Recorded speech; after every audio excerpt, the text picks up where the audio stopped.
Alcohol 12 damage உங்க லிவர்ல பண்ணுதுன்னா fructose 9 damage பண்ணும். கிட்டத்தட்ட அதே தான். சுகர் கண்ட்ரோல் பண்றதுக்கு முன்னாடி இருந்தது எல்லாரும் மாதிரி தான். காலையில நான் வந்து ஒரு பாருங்க, இது வந்து இப்ப நான் அந்த இப்பயும் குடிச்சிட்டு தான் இருக்கிறேன். இந்த ஸ்பைஸ் டீ சொல்றேன் பாத்தீங்களா, இது வந்து 1/2 லிட்டர் 500 மில்லி.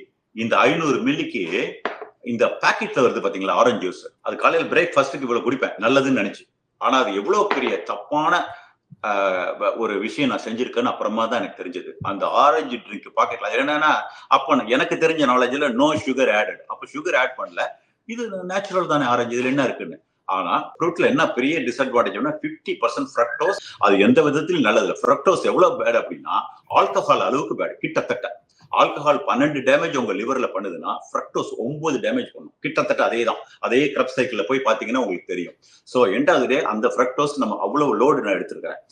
அப்ப அதுல என்ன பண்ணிடுறாங்க இவங்க ஷெல்ஃப் லைஃப்காக வேண்டி அந்த ஃபைபர் எல்லாம் எடுத்துட்டு வெறும் ஜூஸ போடுறாங்க. அப்ப நீங்க ஃபுல்லா இவ்வளவு குடிச்சீங்கன்னா 250 ml எனக்கு ஃப்ரக்டோஸ் சொல்ல போது லிவர் லோடு வந்து அது ஈக்குவலா 2 பியர் குடிச்சா என்ன எஃபெக்ட் வருமோ அந்த எஃபெக்ட் உங்க லிவரை டேமேஜ் பண்ணும்.